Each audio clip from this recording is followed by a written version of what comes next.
엄마, 요양원 알아봐야 되지 않겠어? 아들의 목소리가 복도 너머로 들렸습니다. 저는 화장실 문을 열려다 손을 멈췄어요. 거실에서 들려오는 자식들의 속삭임이 제 귀에 또렷하게 들렸습니다. 치매 검사부터 받게 해야지. 혼자 두면 위험해. 가슴이 철렁 내려앉았습니다. 손잡이를 쥔 제 손이 떨렸어요. 저는 조용히 문을 닫고 변기 뚜껑에 앉았습니다. 숨소리마저 죽인 채 자식들의 대화를 듣고 있었어요. 그날 아침은 평범하게 시작됐습니다. 새벽 5시에 눈을 뜬 저는 습관처럼 부엌으로 향했어요. 시골집 부엌은 여전히 어두웠고 창문을 열자 찬 공기가 얼굴을 스쳤습니다. 가스레인지에 불을 켜고 물을 올렸어요. 보리차를 끓이는 동안 저는 창밖을 바라봤습니다. 마당의 감나무가 바람에 흔들리고 있었어요. 남편이 심은 나무였죠. 벌써 20년이 지났습니다. 남편이 떠나고 나서요. 보리차 향이 부엌에 퍼졌습니다. 익숙한 냄새였어요. 매일 아침 이 차를 끓여 마시며 하루를 시작했으니까요. 하지만 요즘은 가끔 깜빡합니다. 불을 켜놓고 잊어버릴 때가 있어요. 지난주에도 그랬습니다. 가스불을 켜놓고 마당에 나갔다가 한참 후에야 생각이 났어요. 다행히 물이 다 증발하기 전에 들어왔지만 냄비 바닥은 까맣게 타 있었습니다. 그때 겁이 났어요. 내가 정말 늙은 건가 하는 생각이 들었죠. 차를 따라 마시며 거실로 나왔습니다. 소파에 앉아 창밖을 보니 해가 천천히 떠오르고 있었어요. 오늘은 아이들이 온다는 날이었습니다. 큰아들 준석이가 어제 전화했었죠. 엄마, 내일 오후에 갈게요. 준호랑 지영이도 같이 갈 거예요. 세 남매가 다 온다고 했습니다. 처음엔 기뻤어요. 하지만 곧 불안한 마음이 들었습니다. 무슨 일이 있는 걸까? 평소엔 명절, 아니면 잘 안 오는데 말이죠. 아침을 먹고 집안 정리를 시작했습니다. 걸레로 마루를 닦고 먼지를 털고 화장실도 깨끗이 닦았어요. 손을 움직이는 동안에도 계속 생각했습니다. 왜 갑자기 다 같이 오는 걸까? 정오쯤 됐을 때 냉장고를 열었습니다. 아이들 줄 음식을 준비해야 했어요. 김치찌개를 끓이고 된장국도 끓였습니다. 그런데 된장을 어디 뒀는지 깜빡했어요. 찬장을 열고 또 열었습니다. 된장통이 보이지 않았어요. 분명 여기 뒀는데 한참을 찾다가 결국 냉장고 안에서 찾았습니다. 제가 냉장고에 넣어뒀던 거였어요. 손이 떨렸습니다. 왜 이렇게 자꾸 잊어버리는 걸까? 오후 2시쯤 대문 밖에서 차 소리가 들렸습니다. 아이들이 왔어요. 현관문을 열고 나가니 큰아들 준석이가 먼저 내렸습니다. 엄마, 오랜만이에요. 준석이는 웃으며 인사했지만 표정이 어딘가 어색했어요. 둘째 준호와 막내 지영이도 차에서 내렸습니다. 어머니, 안녕하세요. 며느리 수진이가 뒤따라 인사했어요. 현주도 왔고요. 지영이는 제 팔을 잡으며 말했습니다. 엄마, 얼굴이 좀 여위신 것 같아요. 괜찮으세요? 저는 괜찮다고 대답하며 집 안으로 모셨습니다. 거실에 모두 앉았어요. 제가 차를 따라 내왔는데 잠시 어색한 침묵이 흘렀습니다. 준석이가 먼저 입을 열었어요. 엄마, 요즘 건강은 어떠세요? 혼자 지내시는데 불편한 건 없으시고요? 걱정하는 투였지만 뭔가 다른 말을 꺼내려는 것 같았어요. 저는 괜찮다고 잘 지낸다고 대답했습니다. 근데 엄마, 요즘 깜빡깜빡 하시는 거 없으세요? 준호가 조심스럽게 물었습니다. 제 심장이 쿵 내려앉았어요. 뭔가 알고 있는 건가? 아니, 괜찮아. 그냥 나이 들면 다 그렇지. 짧게 대답했습니다. 하지만 아이들은 서로 눈빛을 주고받았어요. 뭔가 이미 결정된 것 같은 분위기였습니다. 지영이가 제 손을 잡으며 말했어요. 엄마, 사실 오늘 온 이유가 있어요. 병원 한번 가보시는 게 어떨까 해서요. 병원이라고요? 저는 아프지 않은데 말이죠. 무슨 병원? 물었더니 준석이가 대답했습니다. 그냥 건강검진이요. 나이도 있으시고 혼자 사시니까 걱정돼서요. 겉으로는 걱정하는 말투였지만 저는 느낄 수 있었어요. 뭔가 더 있다는 걸요. 식사 시간이 됐습니다. 제가 준비한 음식을 상에 차렸어요. 김치찌개, 된장국, 나물 반찬들. 아이들은 맛있다고 했지만 잘 먹지 않았습니다. 식사 후 아이들은 거실에 남아 계속 이야기했어요. 저는 부엌에서 설거지를 하고 있었습니다. 그때 복도 쪽에서 목소리가 들렸어요. 엄마 요즘 진짜 깜빡하시는 것 같아. 지난번에 전화했을 때도 내가 누군지 잠깐 헷갈리셨다니까. 준호의 목소리였습니다. 그러니까 치매 검사는 받아봐야 할 것 같아. 수진이의 목소리도 들렸어요. 요양원 알아봐야 되지 않겠어? 준석이의 말에 제 손이 멈췄습니다. 요양원이라고요? 너무 빠른 거 아니야? 아직 혼자 사실 수 있잖아.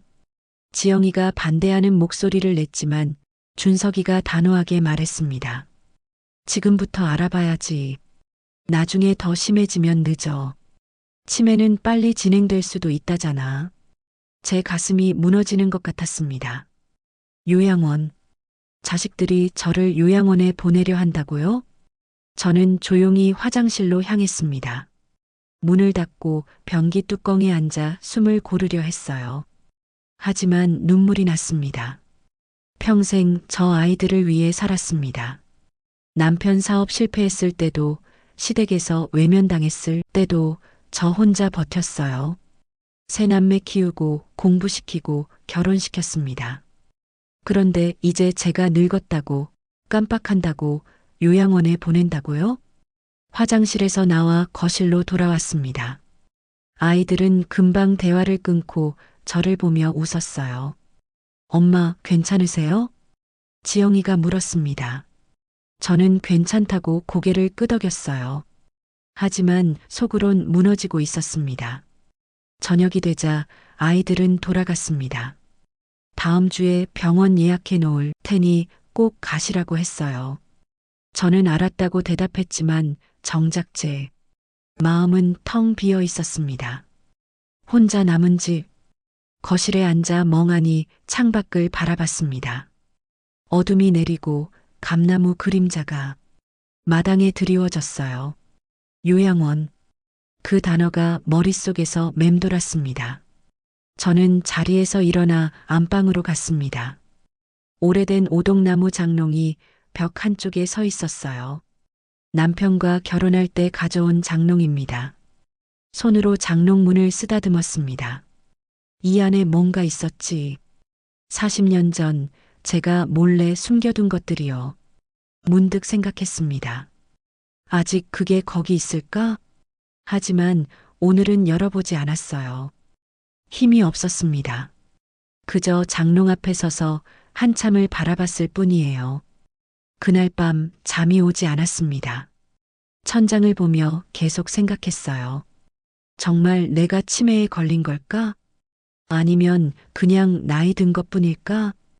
그리고 자식들은 정말 나를 요양원에 보낼 생각인 걸까? 창밖으로 달이 보였습니다. 환하게 빛나는 보름달이었어요. 하지만 제 마음은 어둠뿐이었습니다. 혼잣말을 했습니다. 이제 나는 짐이 된 건가? 눈물이 또 흘렀습니다. 베개에 얼굴을 묻고 소리 없이 울었어요. 아무도 듣지 못하게요. 일주일이 지났습니다. 그동안 저는 집에서 혼자 지냈어요. 아이들한테 전화도 오지 않았고 저도 먼저 걸지 않았습니다. 매일 아침 똑같은 일상이 반복됐어요.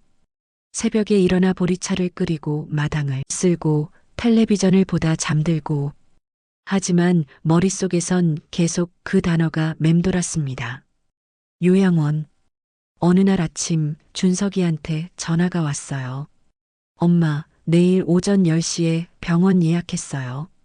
제가 모시러 갈게요. 거절할 틈도 주지 않고 일방적으로 통보하는 말투였습니다. 저는 알았다고 짧게 대답했어요. 더 이상 할 말이 없었으니까요. 그날 밤 잠이 오지 않았습니다. 침대에 누워 천장만 바라봤어요. 병원에 가면 뭐라고 할까? 치매라고 하면 어떻게 되는 걸까? 다음 날 아침 준석이가 왔습니다. 정확히 9시 30분에 도착했어요. 저는 이미 준비를 끝내고 현관에서 기다리고 있었습니다. 엄마 가시죠. 준석이는 제 팔을 잡아 부축했어요. 마치 제가 혼자 걸을 수 없는 사람처럼 말이죠. 저는 괜찮다며 팔을 빼냈지만 준석이는 계속 신경 쓰는 듯한 시선으로 저를 봤습니다. 차에 타자 준석이가 운전석에 앉았어요. 뒷좌석엔 며느리 수진이가 함께 타고 있었습니다. 어머님, 오늘 검사 받으시면 좀 시간 걸릴 수도 있어요. 여러 가지 검사해야 한대요. 수진이가 말했습니다. 저는 고개만 끄덕였어요. 차가 움직이기 시작했습니다. 창밖으로 익숙한 마을 풍경이 지나갔어요. 슈퍼마켓, 버스 정류장, 노인정. 제가 평생 살아온 동네였습니다.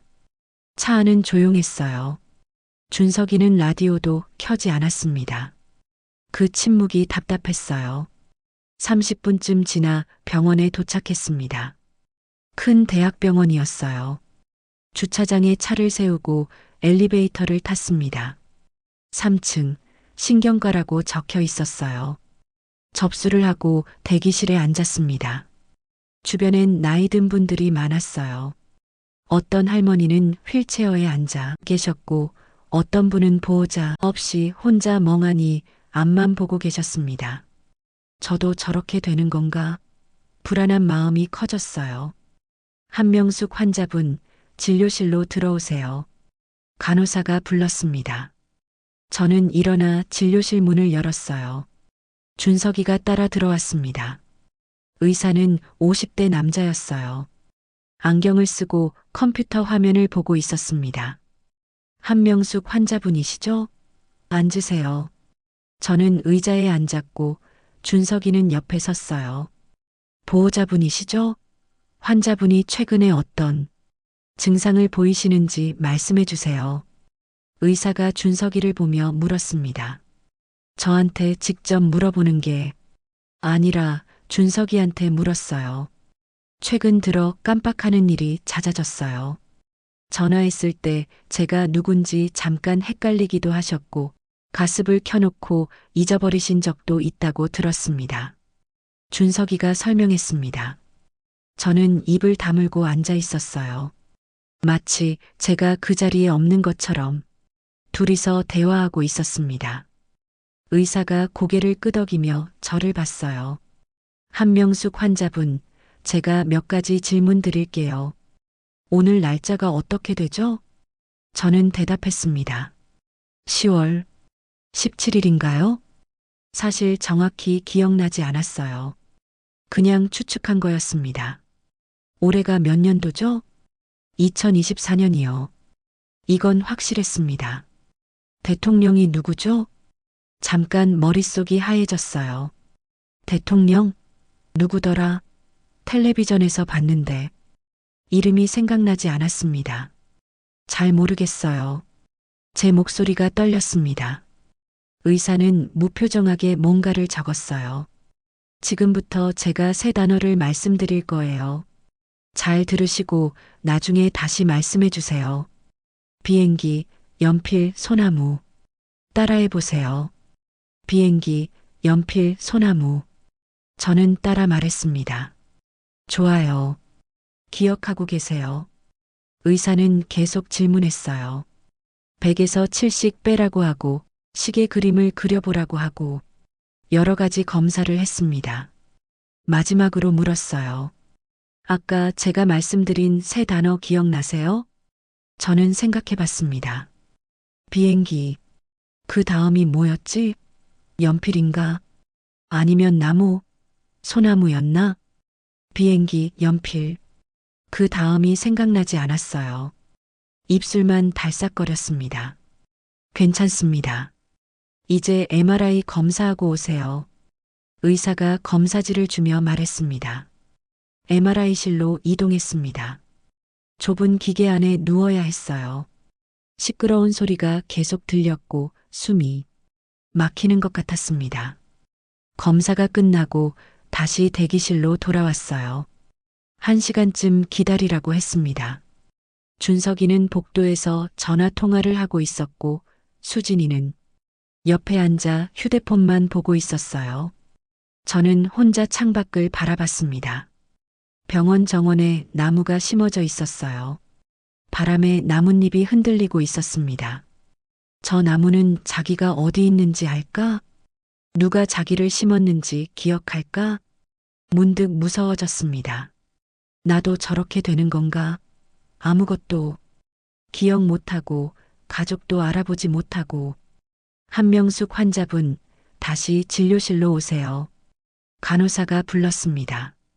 다시 진료실로 들어갔어요. 의사는 컴퓨터 화면을 보고 있었습니다. MRI 사진인 것 같았어요. 검사 결과 나왔습니다.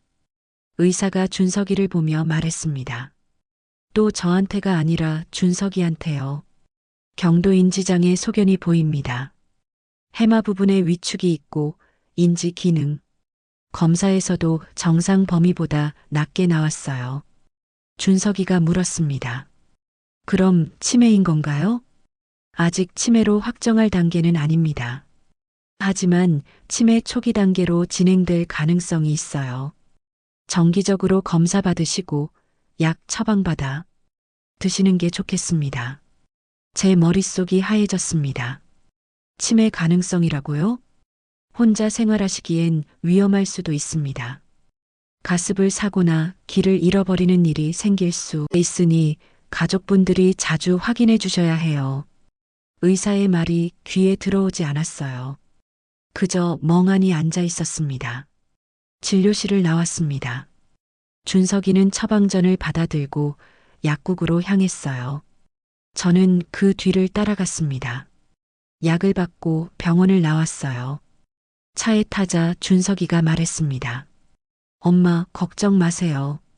약 드시면 괜찮아질 거예요. 하지만 그 목소리엔 확신이 없었습니다. 차가 다시 시골집으로 향했어요. 뒷좌석에 앉아 창밖만 바라봤습니다. 준석이와 수진이는 앞에서 작은 소리로 대화하고 있었어요. 이제 혼자 두면 안 될 것 같은데. 수진이의 목소리가 들렸습니다. 그러니까 요양원 알아봐야 될 것 같아.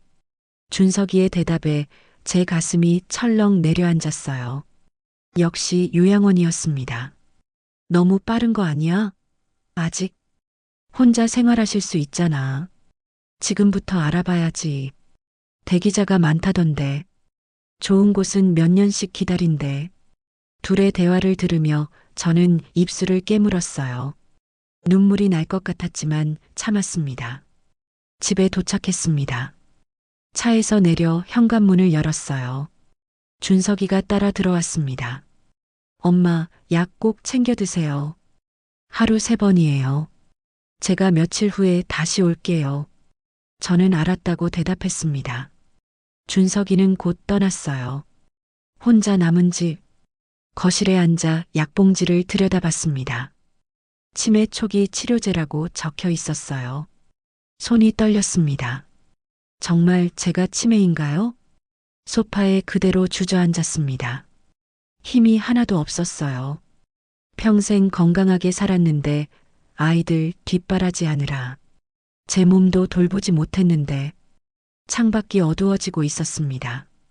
저녁 시간이 다가왔지만 밥을 먹고 싶지 않았어요. 그냥 소파에 앉아 멍하니 있었습니다. 시계를 보니 저녁 8시였습니다. 어느새 이렇게 시간이 흘렀나? 기억이 나지 않았어요. 자리에서 일어나 안방으로 갔습니다. 침대에 누우려다 문득 장롱이 눈에 들어왔어요. 오래된 오동나무 장롱. 40년 전 남편과 결혼할 때 가져온 장롱입니다. 저는 천천히 장롱 앞으로 다가갔어요. 손으로 문을 쓰다듬었습니다. 차갑고 단단한 나무 표면이 느껴졌어요. 문득 생각했습니다. 그때 숨겨뒀던 것들이 아직 있을까? 하지만 오늘은 열어보고 싶지 않았어요. 너무 지쳤습니다. 침대에 누웠습니다. 천장을 바라보니 눈물이 흘렀어요. 소리 없이 울었습니다. 평생 아이들을 위해 살았는데 이제 치매라고 요양원에 보내려 한다고요? 제 인생이 이렇게 끝나는 건가요? 휴대폰이 울렸습니다. 딸 지영이었어요. 받았습니다. 엄마, 오빠한테 들었어요. 병원 다녀오셨다면서요? 괜찮으세요? 지영이의 목소리는 걱정으로 가득했습니다. 응, 괜찮아. 거짓말이었어요. 하나도 괜찮지 않았습니다. 엄마, 저도 곧 갈게요. 오빠들이 너무 빨리 결정하는 것 같아서 걱정돼요. 지영이의 말에 눈물이 또 흘렀어요. 지영아, 엄마 정말 괜찮으니까 걱정 마. 엄마, 자야겠다. 끊을게. 더 이상 대화할 힘이 없었습니다. 전화를 끊고 휴대폰을 내려놓았어요. 어둠 속에서 혼자 누워 있었습니다. 천장이 보이지 않았어요. 그저 어둠뿐이었습니다. 혼잣말을 했습니다. 나는 이제 끝인가? 하지만 그 순간 문득 다른 생각이 들었어요. 아니야. 아직은 아니야. 저는 눈을 감았습니다. 내일은 달라질 거예요. 내일은 제가 뭔가 해야 합니다. 장롱을 열어야 해요. 그 안에 뭐가 있는지 확인해야 합니다. 40년 전 제가 혼자 지켜온 것들을요. 잠이 들기 전 마지막으로 생각했습니다. 자식들한테 짐이 되지 않으려면 내가 알아서 해야 해. 다음 날 아침 저는 평소보다 늦게 일어났습니다. 시계를 보니 오전 8시였어요. 보통은 새벽 5시에 일어나는데 말이죠. 침대에서 일어나 거실로 나왔습니다. 어제 먹지 못한 저녁 때문인지 배가 고팠어요. 부엌으로 가서 냉장고를 열었습니다. 김치, 된장, 계란. 간단하게 아침을 차렸어요. 밥을 하고 된장찌개를 끓였습니다. 익숙한 손놀림이었죠. 식탁에 앉아 혼자 밥을 먹었습니다. 조용했어요. 숟가락 부딪히는 소리만 들렸습니다. 밥을 먹으면서 생각했어요. 어제 병원에서 들었던 말들이 머릿속을 맴돌았습니다. 경도인지 장애, 치매 초기 가능성. 정말 제가 치매인 걸까요? 가끔 깜빡하는 것 뿐인데. 하지만 부인할 수 없었습니다. 최근 들어 자주 잊어버리는 게 사실이었으니까요. 설거지를 하고 거실로 돌아왔어요. 소파에 앉아 텔레비전을 켰습니다. 아침 뉴스가 나오고 있었어요. 하지만 집중이 되지 않았습니다. 자꾸 다른 생각이 들었어요. 요양원. 아이들이 저를 요양원에 보내려 한다는 것. 가슴이 답답했습니다. 숨이 막히는 것 같았어요. 자리에서 일어나 현관문을 열고 마당으로 나갔습니다. 아침 공기가 차가웠어요. 깊게 숨을 들이마셨습니다. 감나무를 올려다봤어요. 남편이 심은 나무였습니다. 잎사귀들이 바람에 흔들리고 있었어요. 여보, 나 어떻게 해야 하지? 혼잣말을 했습니다. 대답은 없었지만 마음이 조금 편해졌어요. 그때 휴대폰이 울렸습니다. 큰아들 준석이었어요. 엄마, 저예요. 약 드셨어요? 응, 먹었어. 사실 아직 안 먹었지만 그렇게 대답했습니다. 엄마, 다음 주 금요일에 요양원 상담 예약했어요. 같이 가보시죠. 제 심장이 철렁 내려앉았습니다. 벌써 예약까지 했다고요? 준석아, 나 아직 요양원 갈 정도는 아니야. 엄마, 지금부터 알아봐야 해요. 대기자 많다니까요. 일단 상담만 받아보시는 거예요. 나는 싫어. 제 목소리가 떨렸습니다. 엄마, 우리가 엄마 걱정돼서 그러는 거예요. 혼자 계시면 위험하잖아요. 나 혼자도 잘 살 수 있어. 엄마, 끊을게. 전화를 끊어버렸습니다. 손이 떨렸어요. 준석이는 곧 다시 전화했지만 받지 않았습니다. 3번, 4번 전화가 왔지만 모두 무시했어요. 마당 벤치에 앉았습니다. 하늘을 올려다보니 구름이 천천히 흘러가고 있었어요. 저는 정말 짐인가요? 자식들한테 버려져야 하는 존재인가요? 눈물이 났습니다. 참으려 했지만 주체할 수 없었어요. 한참을 울다가 집 안으로 들어왔습니다. 세면대에서 얼굴을 씻었어요. 거울을 보니 눈이 빨갛게 부어 있었습니다. 거울 속 제 모습을 보며 생각했어요. 나는 이대로 당할 수 없어. 뭐라도 해야 해. 안방으로 갔습니다. 오동나무 장롱이 벽 한쪽에 서 있었어요. 이제 열어봐야 합니다. 더 이상 미룰 수 없었어요. 장롱 앞에 섰습니다. 손으로 문을 쓰다듬었어요. 차갑고 단단한 나무 표면이 느껴졌습니다. 심호흡을 한 번 하고 문을 열었습니다. 삐걱 소리가 났어요. 안에는 오래된 옷가지들이 걸려 있었습니다. 남편의 양복, 제 한복, 아이들 어릴 적 옷들. 하지만 제가 찾는 건 옷이 아니었어요. 장롱 제일 아래 서랍을 열었습니다. 그 안에 낡은 보자기가 있었어요. 손으로 조심스럽게 꺼냈습니다. 보자기를 풀었습니다. 안에서 작은 비닐 봉지 여러 개가 나왔어요. 첫 번째 봉지를 열었습니다. 금반지가 나왔어요. 작은 금반지 2개. 두 번째 봉지, 금목걸이였습니다. 3번째, 4번째, 5번째. 금부치들이 계속 나왔어요. 손으로 하나하나 만져봤습니다. 차갑고 무거웠어요. 40년 전 제가 몰래 모았던 것들이었습니다. 기억이 떠올랐습니다. 40년 전 남편의 사업이 망했을 때였어요. 하루아침에 모든 걸 잃었습니다. 빚쟁이들이 집에 찾아왔고 시댁에서는 외면했어요. 우리도 형편이 어렵다. 도와줄 수 없어. 시아버지는 그렇게 말하고 돌아섰습니다. 남편은 술만 마셨어요. 매일 밤 술에 취해 들어왔습니다. 미안해. 내가 잘못했어. 그것만 반복했죠. 저는 아이들을 데리고 시골집으로 왔습니다. 친정 어머니가 계시던 집이었어요. 어머니는 이미 돌아가셨지만 집은 그대로 남아 있었습니다. 그때 큰아들 준석이는 10살, 준호는 8살, 지영이는 7살이었어요. 먹여 살려야 했습니다. 남편은 일을 하지 않았고 시댁에선 도와주지 않았어요. 저는 새벽부터 밤늦게까지 일했습니다.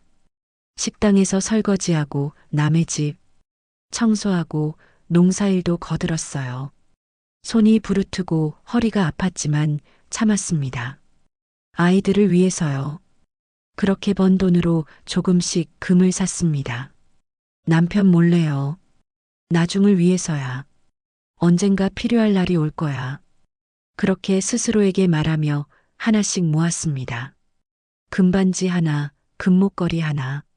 10년 동안 조금씩 모았어요. 그리고 이 장롱 깊숙이 숨겨뒀습니다. 아무도 모르게요. 다시 현재로 돌아왔습니다. 저는 금부치들을 하나하나 세어봤어요.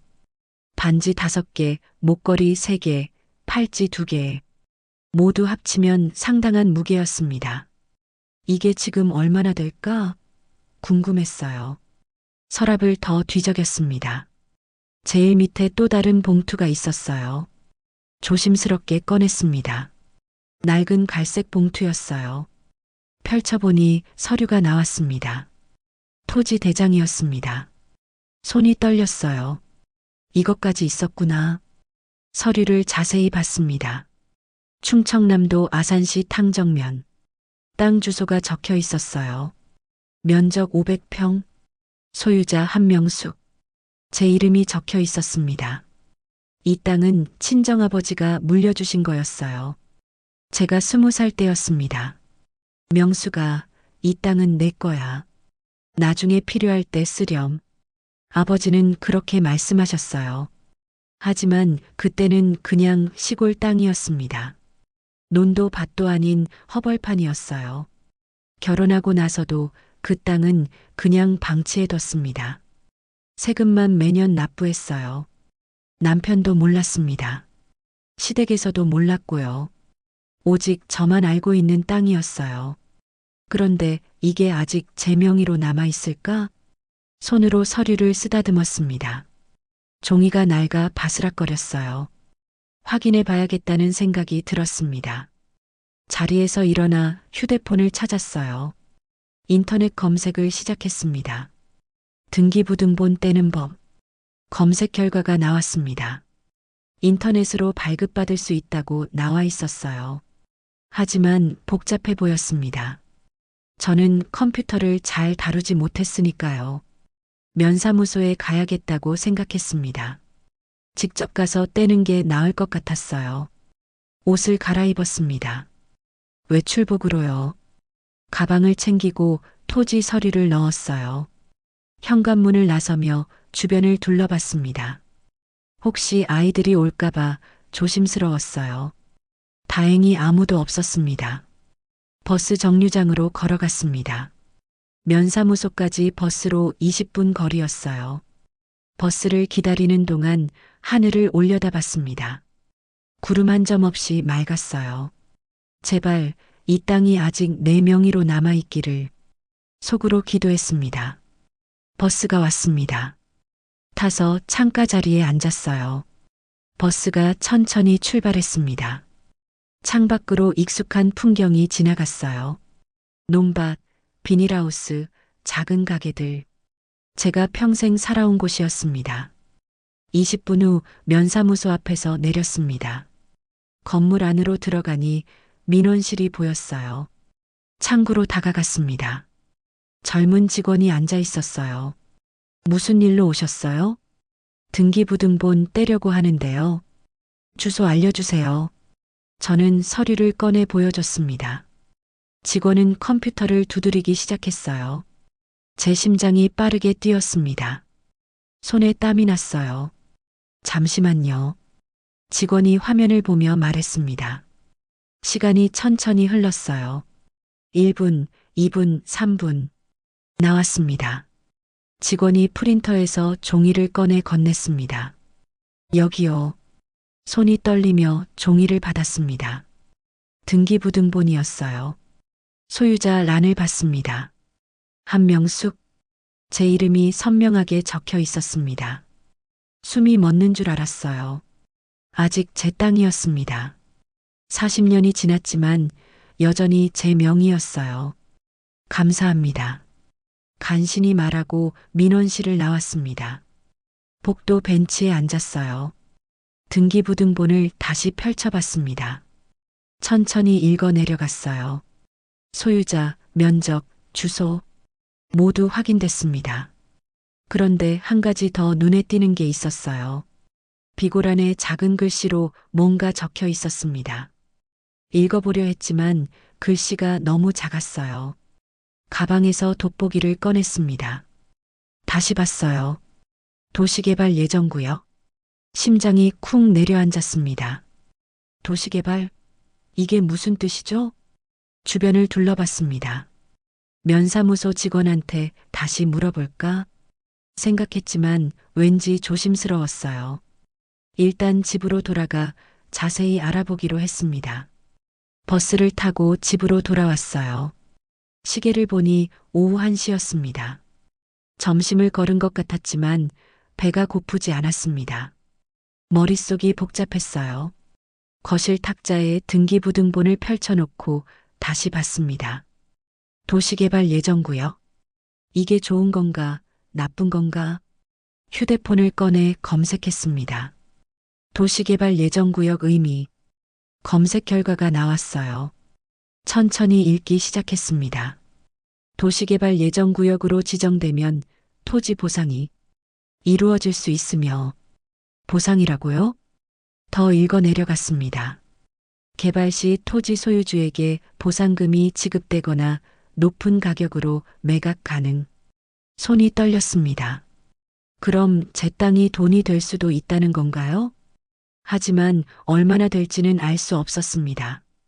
전문가한테 물어봐야겠다고 생각했어요. 부동산 중개사무소를 찾아야겠다고요.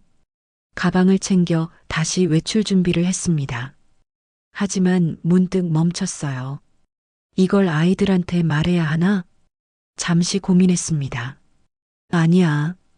아직은 아니야. 일단 정확히 알아보고 나서 결정하자. 혼잣말을 하며 고개를 끄덕였습니다. 현관문을 나서려는데 또 휴대폰이 울렸어요. 둘째 아들 준호였습니다. 받지 않았습니다. 지금은 아무하고도 이야기하고 싶지 않았어요. 문을 잠그고 밖으로 나왔습니다. 마을 입구에 작은 부동산 중개사무소가 있었어요. 그리로 향했습니다. 걸어가는 동안 가슴이 두근거렸어요. 혹시 큰 돈이 되는 건 아닐까? 아니면 그냥 쓸모없는 땅일까? 10분쯤 걸어 부동산 사무소 앞에 도착했습니다. 유리문 너머로 안이 보였어요. 책상이 하나 있고 중년 남자가 앉아 있었습니다. 심호흡을 한 번 하고 문을 열었어요. 딸랑딸랑 문소리가 났습니다. 어서 오세요. 남자가 일어나 인사했어요. 안녕하세요. 땅 관련해서 상담 좀 받고 싶은데요. 네, 앉으세요. 저는 의자에 앉았습니다. 가방에서 등기부등본을 꺼냈어요. 이 땅이 제 명의인데요. 지금 얼마나 하는지 알고 싶어서요. 남자는 등기부등본을 받아봤습니다. 주소를 확인하더니 컴퓨터를 켰어요. 충청남도 아산시 탕정면이요? 네. 남자의 표정이 달라졌습니다. 눈이 커지며 저를 쳐다봤어요. 할머니, 이 땅, 대박입니다. 제 심장이 멈추는 것 같았어요. 네. 여기 지금 신도시 개발 예정 지역이에요. 이미 개발 계획 확정됐고요. 손이 떨렸습니다. 그럼 얼마나 되는데요? 남자는 계산기를 두드리기 시작했습니다. 500평이면 지금 시세로 최소 이 정도는 됩니다. 종이에 숫자를 적어 저한테 보여줬어요. 그 숫자를 보는 순간 저는 숨을 쉴 수 없었습니다. 종이에 적힌 숫자를 보며 저는 말을 잃었습니다. 5억 원. 최소 5억 원이라고 적혀 있었어요. 지금 팔면 이 정도고요. 개발 보상. 받으시면 더 받으실 수도 있어요. 7억, 8억까지도 가능합니다. 부동산 중개인의 말이 귀에 들어오지 않았어요. 그저 그 숫자만 보였습니다. 5억 원. 평생 본 적 없는 돈이었어요.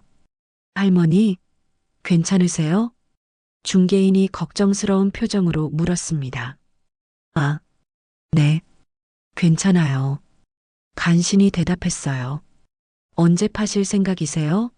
지금 매수 문의 많이 들어와요. 이 지역 땅 구하기 어려운데 아직 생각해 봐야겠어요. 네, 천천히 생각하세요.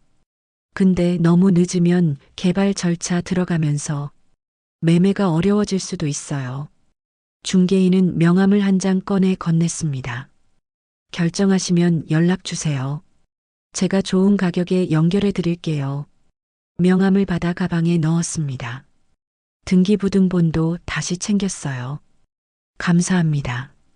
인사하고 사무실을 나왔습니다. 밖으로 나오니 다리에 힘이 풀렸어요. 옆 건물 벽에 기대 섰습니다. 숨을 크게 들이마셨습니다. 심장이 너무 빠르게 뛰었어요. 5억 원. 아니, 어쩌면 7억, 8억. 이게 정말일까? 꿈은 아닐까? 손으로 가방을 꼭 쥐었습니다. 등기부등본이 안에 들어 있었어요. 현실이었습니다. 천천히 집으로 걸어갔습니다. 머릿속이 복잡했어요. 이 돈이 있으면 요양원 같은 데 갈 필요 없어요.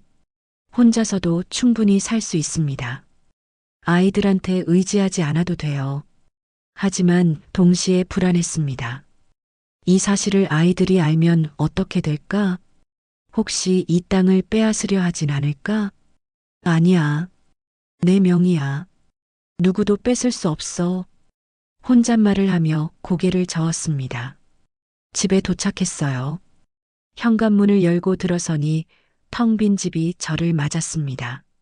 거실 소파에 앉아 가방에서 등기부등본을 꺼냈어요. 다시 한번 확인했습니다. 소유자 한명숙. 맞습니다. 제 땅이에요.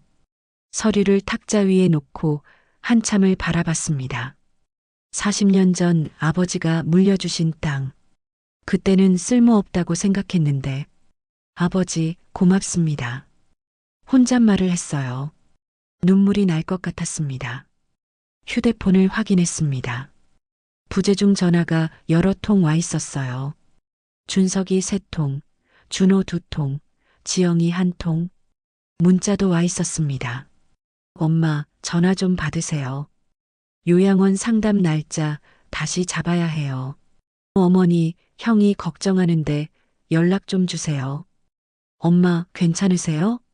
오빠들이 너무 서두르는 것 같아서 제가 말해 볼게요.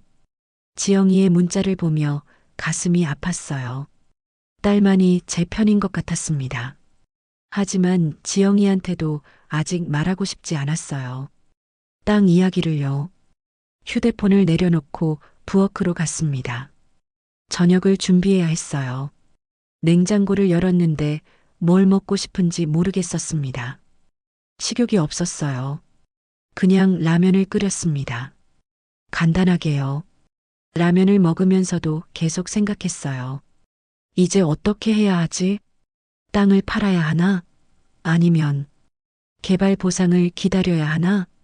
그리고 언제 아이들한테 말해야 하나? 다음 날 아침이었습니다. 평소처럼 새벽에 일어나 보리차를 끓였어요. 마당에 나가 아침 공기를 마셨습니다. 해가 떠오르고 있었어요. 붉은 아침 하늘이 아름다웠습니다. 오늘은 기분이 좀 나았어요. 희망이 생긴 것 같았습니다.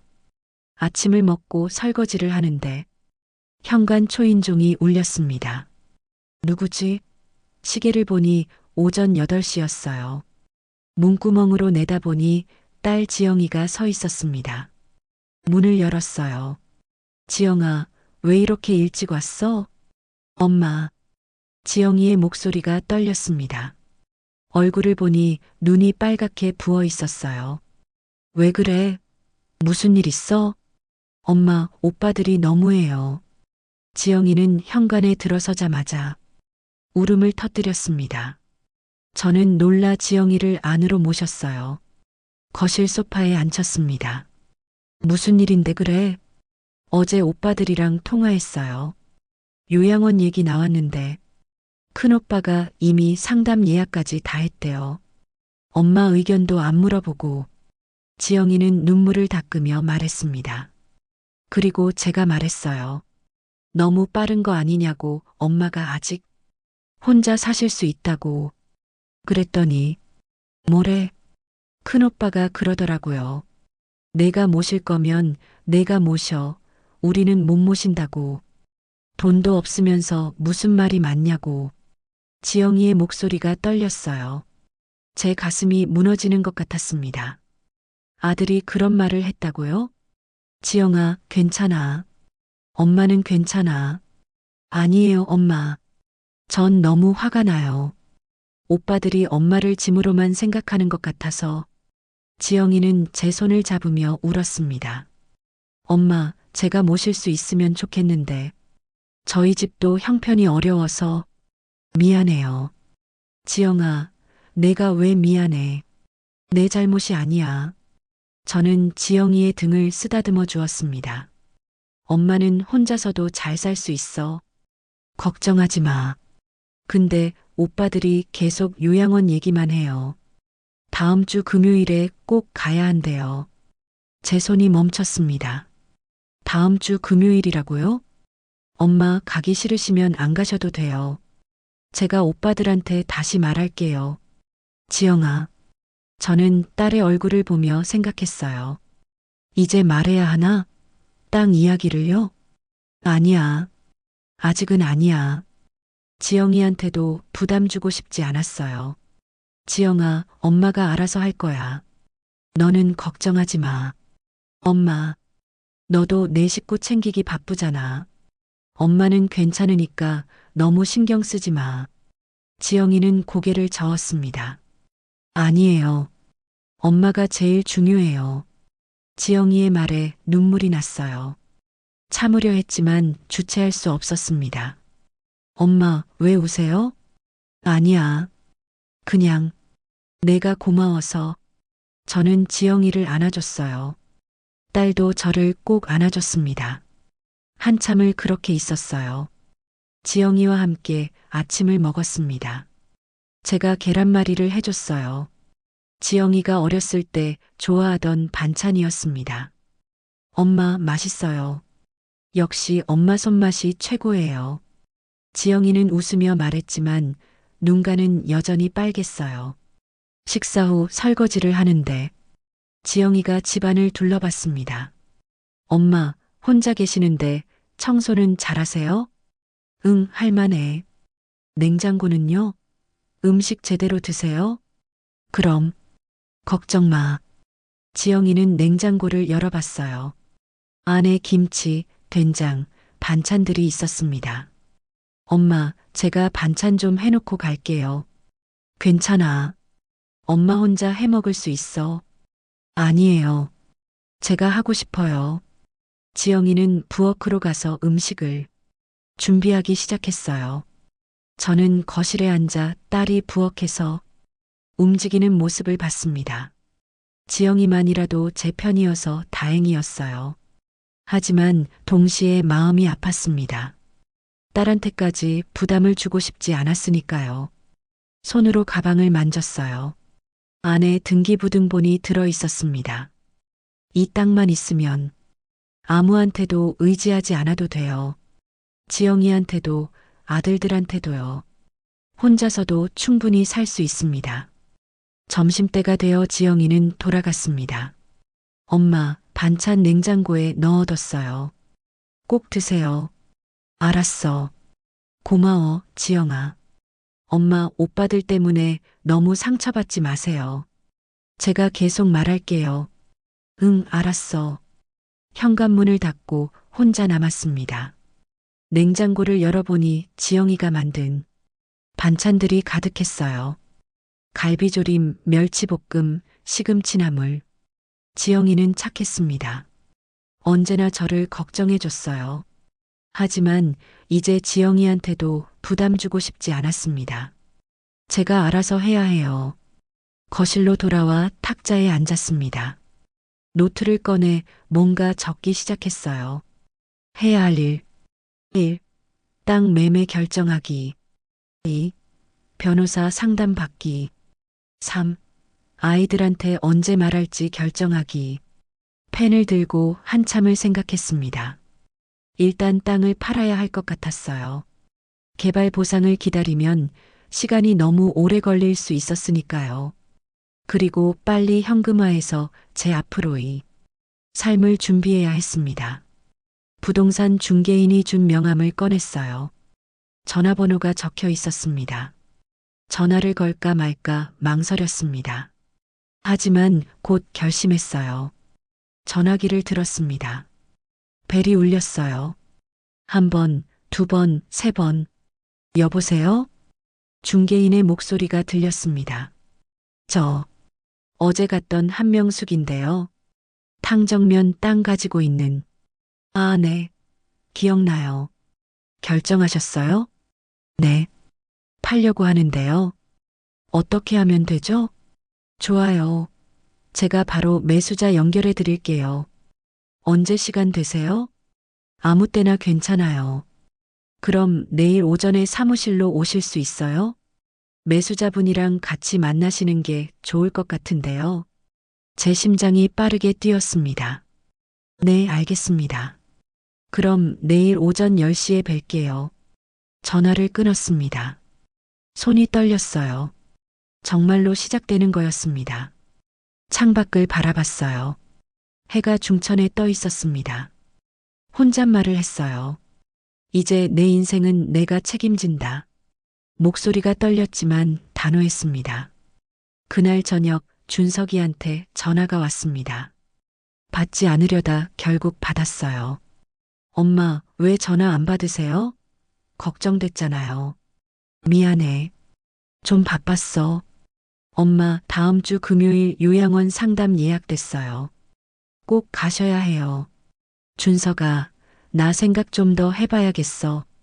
엄마, 미루면 안 돼요. 대기자 많다니까요. 나 아직 요양원 갈 정도 아니야. 엄마, 병원에서 뭐라고 했어요? 치매 초기래요. 지금부터 준비해야 한다고요. 제 가슴이 답답했습니다. 준석아, 나한테 좀 더 시간을 줘. 엄마, 나도 내 인생이 있어. 너희들 마음대로 정하지 마. 목소리가 높아졌습니다. 처음으로 아들한테 강하게 말하는 거였어요. 전화 너머가 조용해졌습니다. 알겠습니다. 그럼 생각해 보세요. 준석이는 그렇게 말하고 전화를 끊었어요. 저는 휴대폰을 내려놓고 한숨을 쉬었습니다. 미안하지만 이제는 제가 결정해야 했어요. 아무도 제 인생을 대신 살아줄 수 없으니까요.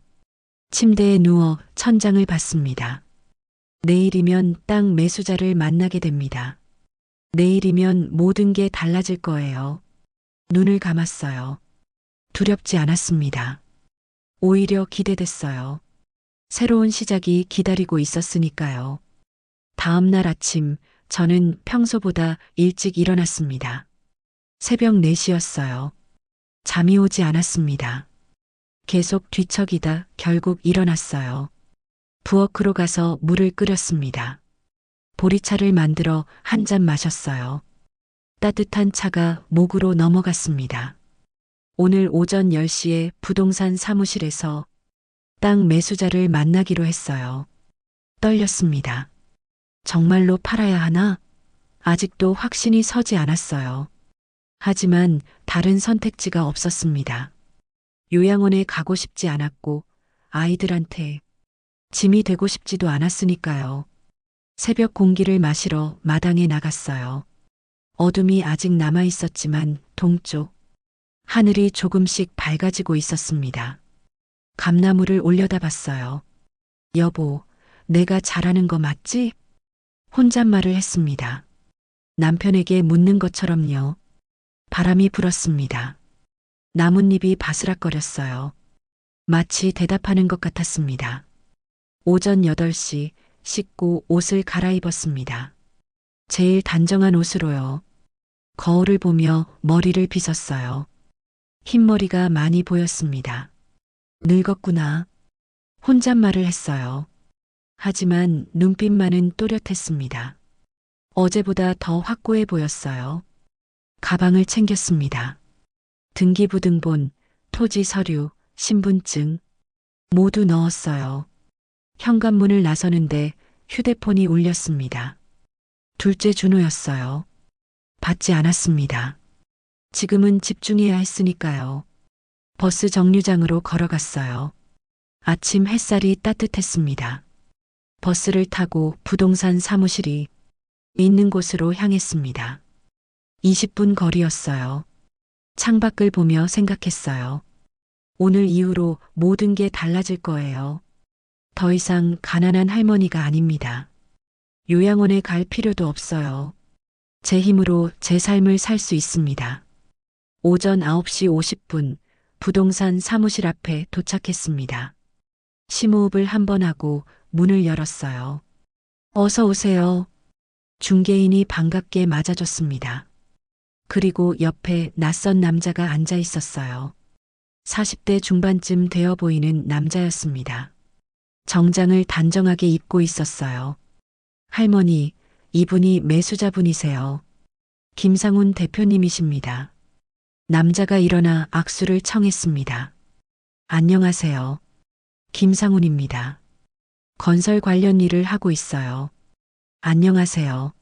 한명숙입니다. 악수를 하고 자리에 앉았어요. 김상훈은 서류 가방에서 지도를 꺼냈습니다. 펼쳐서 탁자 위에 놓았어요. 할머님 땅이 바로 여기입니다. 손가락으로 지도를 가리켰습니다. 빨간색으로 표시된 부분이 있었어요. 이 지역이 신도시 개발 예정지입니다. 정부에서 이미 확정했고요. 제 심장이 빠르게 뛰었습니다. 할머님 땅은 정확히 개발 구역 한가운데 있어요. 위치가 아주 좋습니다. 김상훈은 계속 설명했어요. 여기에 아파트 단지가 들어설 예정이고 상가도 생깁니다. 학교도 가까워요. 그럼 정말 가치가 있는 땅인가요? 제가 조심스럽게 물었습니다. 물론이죠. 솔직히 말씀드리면 지금 이 땅을 찾는 사람이 저 말고도 여럿 있어요. 중개인이 끼어들었습니다. 맞아요. 어제도 문의 전화가 2통이나 왔어요. 김상훈이 고개를 끄덕였어요. 그래서 제가 빨리 결정하고 싶습니다. 할머님께 좋은 조건으로 드릴게요. 종이를 꺼내 숫자를 적기 시작했어요. 제가 드릴 수 있는 금액은 펜을 멈추고 저를 봤습니다. 6억입니다. 6억이라고요? 어제 중개인이 말했던 것보다 1억이나 더 많았어요. 현금으로 바로 드릴 수 있어요. 계약금은 오늘, 나머지는 2주 안에요. 손이 떨렸습니다. 6억 원이라니. 할머님, 이게 정말 좋은 조건이에요. 중개인이 작은 소리로 말했습니다. 생각 좀 해봐도 될까요? 제가 물었습니다. 김상훈의 표정이 잠깐 굳었어요. 하지만 곧 웃으며 말했습니다. 물론이죠. 하지만 너무 오래 걸리면 안 됩니다. 다른 매수 희망자들도 있어서요. 하루만 시간을 주세요. 알겠습니다. 내일 이 시간에 다시 뵐까요? 네. 자리에서 일어났습니다. 김상훈도 일어나 명함을 건넸어요. 연락 주세요. 기다리겠습니다. 사무실을 나왔습니다. 다리가 후들거렸어요. 길 건너편 벤치를 찾아 앉았습니다. 심호흡을 했어요. 6억 원. 평생 상상도 못한 돈이었습니다. 이 돈이 있으면 정말로 혼자 살 수 있어요. 아무 걱정 없이요.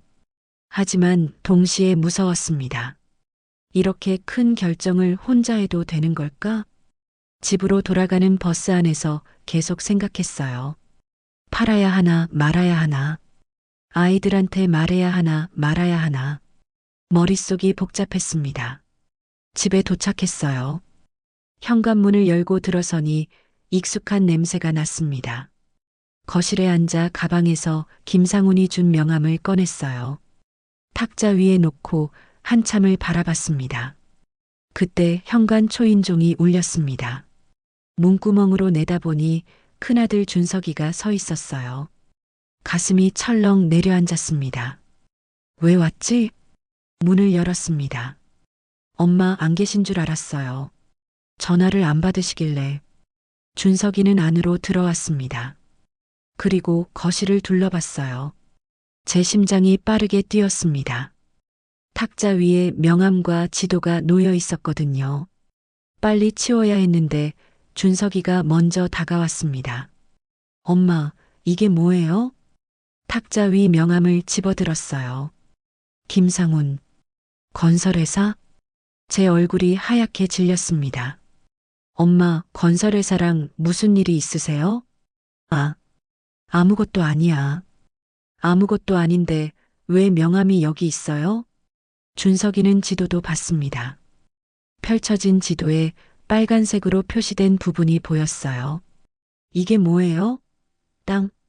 준석이의 얼굴이 굳어졌습니다. 엄마, 설마. 준석아, 그냥. 엄마, 땅이 있으세요?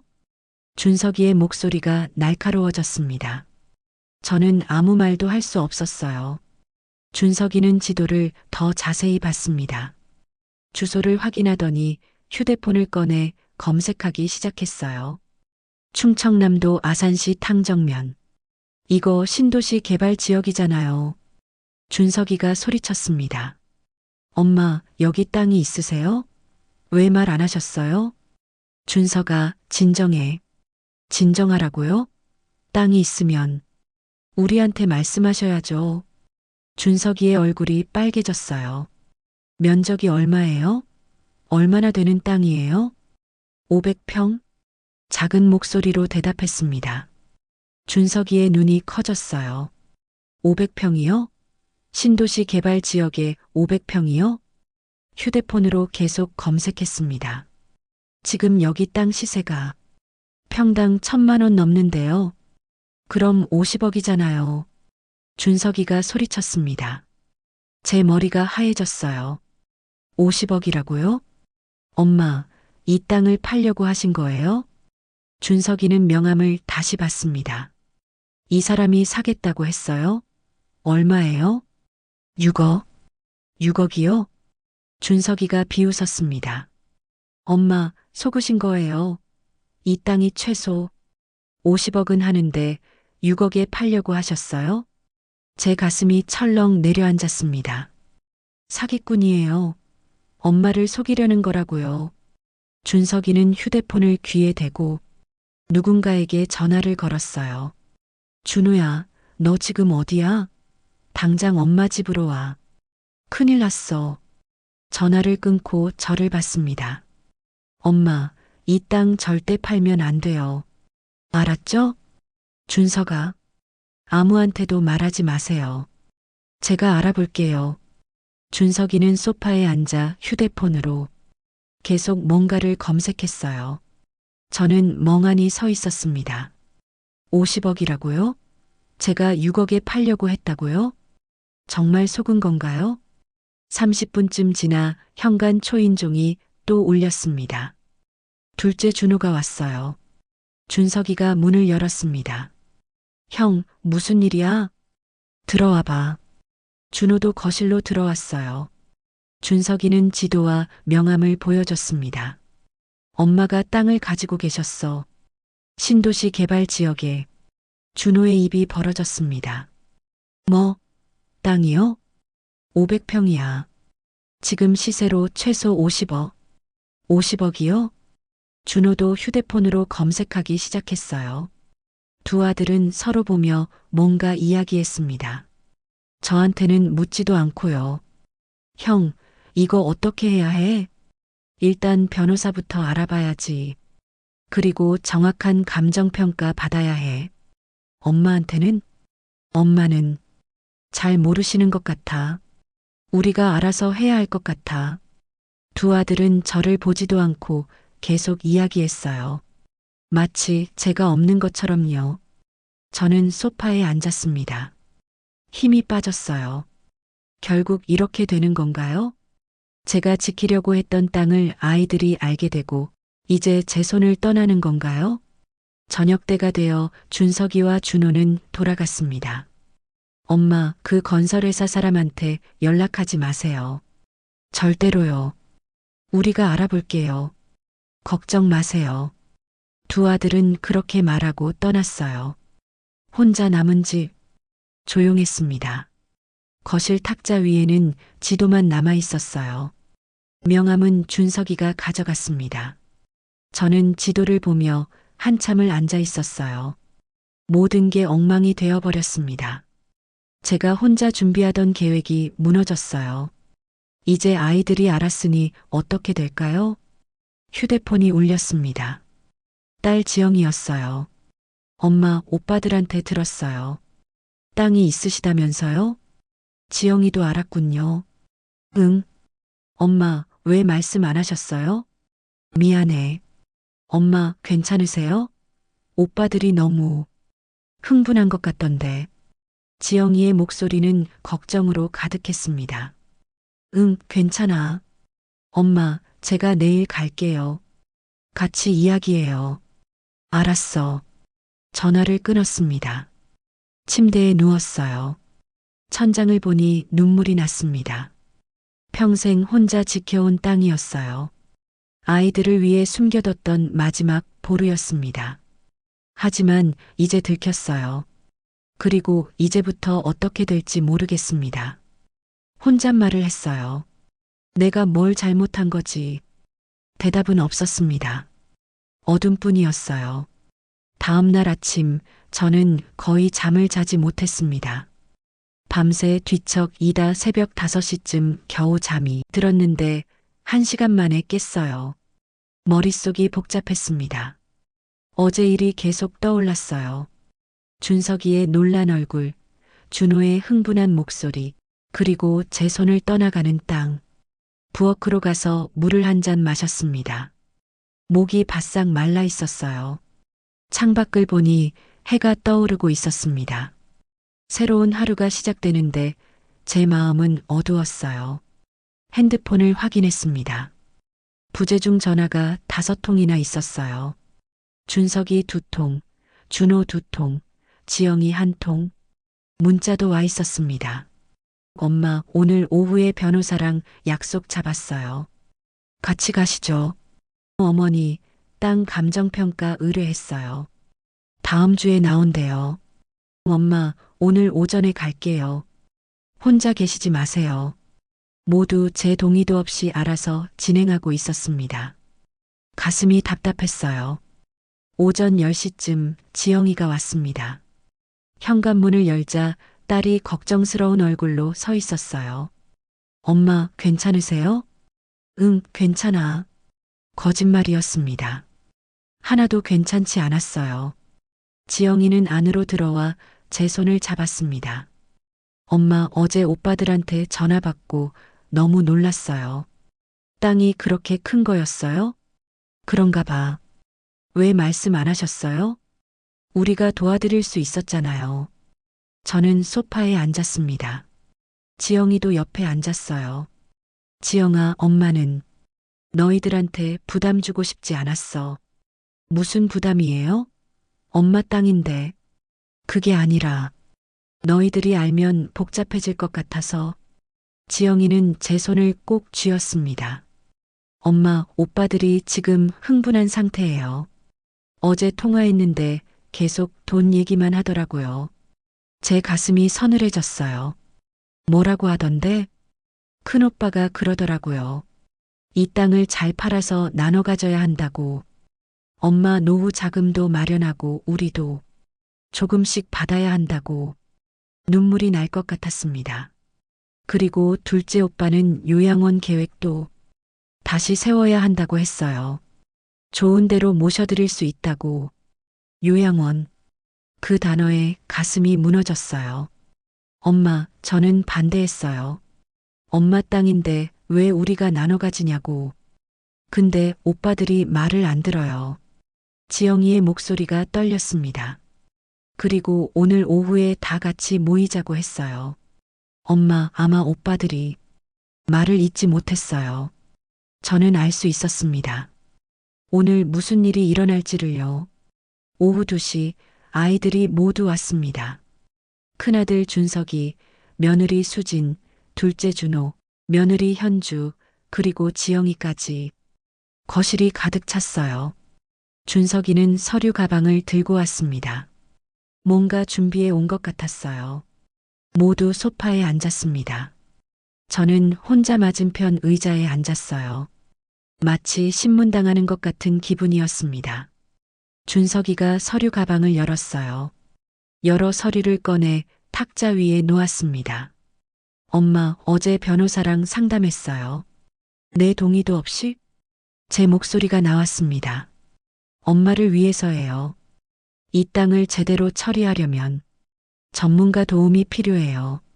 준석이는 서류 하나를 제 앞에 놓았어요. 이게 땅 감정평가 의뢰서예요. 다음 주에 평가사가 나와서 정확한 시세를 측정할 거예요. 제 동의도 구하지 않고 이미 진행했다는 거였습니다. 그리고 이건 또 다른 서류를 꺼냈어요. 재산관리 위임장입니다. 엄마가 치매 초기 진단을 받으셨으니까 재산 관리는 저희가 도와드리는 게 좋을 것 같아요. 제 심장이 철렁 내려앉았습니다. 재산 관리를 너희들이 한다고? 네. 엄마 혼자서는 위험해요. 어제처럼 사기당할 뻔하셨잖아요. 며느리 수진이 끼어들었습니다. 어머님, 저희가 어머님을 위해서 하는 거예요. 나쁜 사람들이 많잖아요. 나쁜 사람은 너희들 아니니? 제 목소리가 떨렸습니다. 거실이 조용해졌어요. 준호가 조심스럽게 말했습니다. 어머니, 저희가 어머니를 속이려는 게 아니에요. 그냥 도와드리려는 거예요. 도와준다는 게 내 재산을 빼앗는 거니? 빼앗는 게 아니라 관리해드리는 거예요. 준석이의 목소리가 높아졌습니다. 엄마, 어제 6억에 팔려고 하셨잖아요. 그 땅이 50억짜리인데 엄마가 제대로 판단하실 수 있어요? 가슴이 아팠습니다. 내가 바보처럼 보이니? 그런 게 아니라 엄마 치매 초기잖아요. 의사가 그랬어요. 판단력이 떨어질 수 있다고. 준석이는 또 다른 서류를 꺼냈습니다. 제 손이 떨렸어요. 그 서류가 뭔지 알 것 같았습니다. 그리고 이건 요양원 입소 동의서예요. 예상했던 대로였습니다. 좋은 요양원 알아봤어요. 시설도 깨끗하고 프로그램도 많대요. 땅 팔면 비용 충분히 감당할 수 있어요. 며느리 현주가 덧붙였습니다. 어머님, 요즘 요양원 진짜 좋아요. 친구들도 많이 사귈 수 있고요. 제가 그곳에서 친구를 사귀든 말든 상관없다는 투였습니다. 그냥 보내고 싶은 거죠. 지영이가 일어났습니다. 오빠들, 이건 너무한 거 아니에요? 엄마 의견도 안 물어보고. 지영아, 넌 빠져. 준석이가 차갑게 말했습니다. 너는 엄마 모실 형편도 안 되면서 무슨 말이 그렇게 많아? 지영이의 얼굴이 하얗게 질렸어요. 오빠, 우리가 엄마 모시려고 이러는 거야. 넌 상관하지 마. 저는 더 이상 참을 수 없었습니다. 자리에서 일어났어요. 다들 나가. 엄마, 내 집에서 나가라고. 제 목소리가 떨렸지만 단호했습니다. 엄마, 진정하세요. 준석이가 다가왔지만 저는 물러섰어요. 내가 바보같이 보이니? 내 땅을 빼앗고 날 요양원에 쳐넣으려는 거 다 알아. 엄마, 빼앗는 게 아니에요. 그럼 뭐야? 내 동의도 없이 감정평가하고 변호사 상담하고 요양원 알아보는 게 뭐야? 준호가 일어나 말했습니다. 어머니, 저희가 걱정돼서 그러는 거예요. 혼자 계시면 위험하잖아요. 위험한 건 너희들이야. 제 눈에서 눈물이 흘렀습니다. 평생 너희들 키우느라 내 인생 다 바쳤어. 그런데 이제 늙었다고, 치매 걸렸다고, 쓸모없다고 버리는 거야? 엄마, 내 땅이야. 내가 40년 전부터 지켜온 거라고. 아무도 못 가져가. 며느리 수진이 일어나며 말했습니다. 어머님, 그런 식으로 말씀하시면 안 되죠. 저희가 얼마나 어머님 걱정하는데요. 걱정? 내 돈 걱정하는 거지. 수진의 얼굴이 붉어졌어요. 뭐라고요? 추석날 생각나? 날 문 밖으로 쫓아낸 사람이 누구야? 요양원 가라고 한 사람이 누구야? 수진은 아무 말도 하지 못했습니다. 준석이가 탁자를 탁 쳤어요. 엄마, 그때는 잘못했어요. 그래서 지금 보상하려는 거잖아요. 보상? 내 땅 빼앗는 게 보상이야? 빼앗는 게 아니라 관리해드린다니까요. 필요 없어. 내가 알아서 할 거야. 준석이는 탁자 위 서류를 다시 집어들었습니다. 엄마, 여기 서명만 하시면 돼요. 재산관리 위임장하고 요양원 입소 동의서. 제 앞에 펜까지 내밀었습니다. 서명하세요. 손이 떨렸습니다. 분노와 슬픔이 동시에 밀려왔어요. 싫어.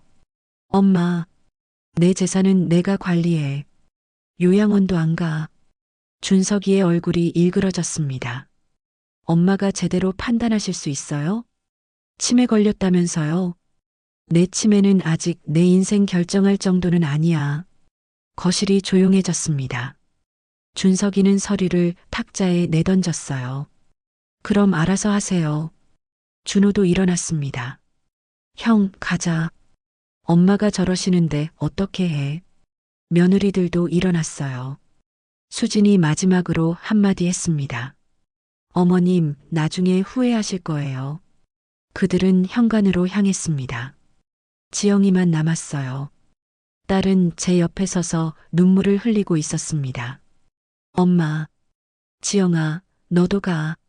엄마, 저는 괜찮아. 엄마 혼자 있고 싶어? 지영이는 망설이다 천천히 현관으로 갔습니다. 문이 쿵 소리를 내며 닫혔어요. 혼자 남았습니다. 거실에 혼자 서 있었어요. 다리가 후들거렸습니다. 소파에 주저앉았어요. 눈물이 멈추지 않았습니다. 탁자 위에는 서류들이 흩어져 있었어요. 재산관리위임장, 요양원 입소 동의서. 손으로 그 서류들을 집어 찢어버렸습니다. 한 장, 두 장, 세 장. 찢어진 종이 조각들이 바닥에 흩어졌어요. 내 인생이야. 내가 결정해. 혼잣말을 했습니다. 하지만 마음 한편으론 무서웠어요. 정말 혼자 할 수 있을까? 아이들과 완전히 등지는 게 맞는 걸까? 창밖을 보니 해가 지고 있었습니다. 붉은 노을이 하늘을 물들이고 있었어요. 휴대폰을 집어들었습니다. 통화 기록을 봤어요. 김상훈. 땅 매수자의 이름이 저장되어 있었습니다. 준석이 말이 맞았어요. 50억짜리 땅을 6억에 팔 뻔했습니다. 저는 정말 제대로 판단할 수 없는 걸까요? 손이 떨렸습니다. 그 순간 결심했어요. 혼자서는 안 돼요. 도움이 필요합니다. 하지만 아이들이 아닌 다른 사람의 도움이요. 인터넷 검색을 시작했습니다. 재산관리 변호사, 노인권익보호, 부동산 전문 변호사, 여러 검색 결과가 나왔어요. 그 중에서 리뷰가 좋은 곳을 골랐습니다. 유진 법률사무소 어르신 재산 보호 전문. 번호를 눌렀습니다. 벨이 울렸어요. 유진 법률사무소입니다. 여자 목소리가 들렸습니다. 저 상담 받고 싶은데요. 네, 어떤 문제이신가요? 재산관리, 그리고 가족 문제요. 알겠습니다. 내일 오전 10시에 오실 수 있으세요? 네, 갈 수 있어요. 그럼 내일 뵙겠습니다. 전화를 끊었습니다. 가슴이 조금 가벼워진 것 같았어요. 내일이면 달라질 거예요. 제대로 된 도움을 받을 수 있을 겁니다. 아이들이 아닌 제 편에 서줄 사람의 도움을요. 그날 밤 잠이 오지 않았습니다. 천장을 보며 계속 생각했어요. 오늘 아이들의 얼굴이 떠올랐습니다. 준석이의 환한 표정, 수진의 차가운 눈빛, 지영이의 눈물. 가슴이 아팠어요. 하지만 동시에 각오가 섰습니다. 이제 돌아갈 수 없어요.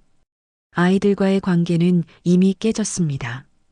그렇다면 제가 할 수 있는 건 하나뿐이에요. 혼자 서는 것. 아무한테도 의지하지 않고 제 힘으로 제 인생을 사는 것. 창밖을 보니 별이 보였습니다. 남편이 돌아가시던 날 밤에도 별이 이렇게 많았어요. 여보, 내가 잘하고 있는 거 맞지? 혼잣말을 했습니다. 별은 대답하지 않았지만 그냥 빛나고 있었어요. 저도 그렇게 해야 합니다. 아무 말 없이 그냥 제 길을 가야 해요. 눈을 감았습니다. 내일이면 새로운 시작이에요. 변호사를 만나고 제대로 된 계획을 세울 겁니다. 아이들 없이도 혼자서도 살 수 있다는 걸 증명할 거예요. 마지막으로 혼잣말을 했습니다. 이제 진짜 시작이야. 다음 날 아침, 저는 새벽 5시에 일어났습니다. 오늘은 오전 10시에 변호사 사무실에 가야 했어요. 제대로 된 계획을 세워야 했습니다. 씻고 옷을 갈아입었어요. 제일 단정한 옷으로요. 검은색 바지에 흰 블라우스. 거울을 보니 얼굴이 피곤해 보였습니다. 어젯밤 잠을 거의 못 잤거든요. 하지만 눈빛만은 확고했어요. 오늘 해야 할 일이 분명했으니까요. 가방을 챙겼습니다. 등기부등본, 토지 서류, 신분증, 그리고 어제 준석이가 내밀었던 서류들에 찢어진 조각들도 봉투에 담아 넣었어요. 증거로 필요할 것 같았습니다. 부엌에서 간단히 아침을 먹었습니다. 빵 한 조각과 우유 한 잔. 식욕은 없었지만 기력을 유지해야 했어요. 오전 9시 집을 나섰습니다. 버스를 타고 시내로 향했어요. 유진 법률사무소는 시청 근처에 있었습니다. 40분쯤 걸렸어요. 버스에서 내려 건물을 찾았습니다. 5층 건물이었어요. 엘리베이터를 타고 3층으로 올라갔습니다. 복도를 걸어 유진 법률사무소라고 적힌 문을 찾았어요. 심호흡을 한 번 하고 문을 열었습니다. 어서 오세요. 젊은 여자가 반갑게 맞아줬어요. 30대 초반쯤 되어 보였습니다. 한명숙 씨 맞으시죠? 예약하신 분. 네, 맞아요. 안으로 들어가세요. 변호사님께서 기다리고 계세요. 안내를 받아 상담실로 들어갔습니다. 책상 뒤에 여자 변호사가 앉아 있었어요. 40대 중반쯤 되어 보이는 단정한 인상이었습니다. 안녕하세요. 유진 변호사입니다. 앉으세요. 의자에 앉았습니다. 떨렸어요. 어떤 문제로 오셨는지 말씀해 주세요. 저는 천천히 이야기를 시작했습니다. 병원에서 치매 초기 진단을 받은 것, 아이들이 요양원에 보내려 한 것, 그리고 40년 전부터 숨겨둔 땅이 있다는 것. 어제 아이들이 재산관리 위임장과 요양원, 입소 동의서를 들고 온 것까지 모든 걸 말했어요. 유진 변호사는 조용히 듣고 있었습니다. 가끔 고개를 끄덕이며 메모했어요. 서류들 가져오셨어요? 네. 가방에서 등기부등본과 토지 서류를 꺼냈습니다. 그리고 찢어진 서류 조각들이 든 봉투도 내밀었어요. 유진 변호사는 하나하나 확인했습니다. 할머님, 일단 좋은 소식부터 말씀드릴게요. 이 땅은 명백히 할머님 명의예요. 아무도 함부로 가져갈 수 없습니다. 가슴이 조금 가벼워졌어요. 하지만 문제는 따로 있어요. 유진 변호사는 심각한 표정으로 말했습니다. 자녀분들이 성년 후견 제도를 신청할 수도 있어요. 치매 진단을 근거로요. 성년 후견 제도요? 네. 법원이 판단해서 할머님이 스스로 재산을 관리할 능력이 없다고 인정하면 후견인을 지정할 수 있어요. 보통 자녀가 후견인이 되죠. 제 손이 떨렸습니다. 그럼 내 땅을 빼앗길 수도 있다는 거예요? 빼앗긴다기보다는 관리 권한이 넘어간다고 봐야죠. 하지만 할머님 의사와 상관없이 땅을 팔거나 처분할 수도 있어요. 가슴이 철렁 내려앉았습니다. 그럼 어떻게 해야 해요? 유진 변호사는 잠시 생각하더니 말했습니다. 두 가지 방법이 있어요. 첫 번째는 지금 당장 땅을 매각하고 그 돈으로 할머님 명의의 안전한 자산을 만드는 거예요. 두 번째는요, 자녀분들을 만나서 합의를 보는 겁니다. 할머님이 원하시는 대로 재산을 관리하되 투명하게 공개하고요. 저는 잠시 생각했습니다. 합의라고 어제 그런 식으로 나온 아이들과요? 합의는 어려울 것 같아요. 그럼 첫 번째 방법을 추천드려요. 빨리 처리할수록 안전해요. 알겠습니다. 유진 변호사는 명함 하나를 더 꺼냈습니다. 제가 아는 부동산 전문 변호사예요. 이분과 함께 땅 매각을 진행하시면 공정한 가격을 받으실 수 있어요. 명함을 받았습니다. 그리고 할머님, 한 가지 더 조언 드릴게요. 네. 자녀분들한테는 일이 진행되기 전까지 알리지 마세요. 알면 방해할 수도 있어요. 고개를 끄덕였습니다. 상담을 마치고 사무실을 나왔습니다. 복도에서 잠시 서서 숨을 고르며 생각했어요. 이제 정말로 시작해야 합니다. 아이들 모르게 빨리요. 그날 오후 집으로 돌아왔습니다. 거실에 앉아 유진 변호사가 준 명함을 봤어요. 부동산 전문 변호사. 전화를 걸었습니다. 여보세요? 안녕하세요. 유진 변호사님 소개로 연락드렸습니다. 아, 네. 이미 얘기 들었어요. 내일 만나실 수 있으세요? 네, 가능해요. 그럼 내일 오후 2시에 저희 사무실로 오세요. 전화를 끊고 달력을 봤습니다. 내일이면 일주일입니다.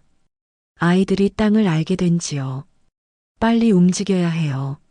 저녁을 먹고 안방으로 갔습니다. 오동나무 장롱이 여전히 그 자리에 서 있었어요. 문을 열었습니다. 금붙이들이 든 보자기를 꺼냈어요. 하나하나 꺼내 탁자 위에 놓았습니다.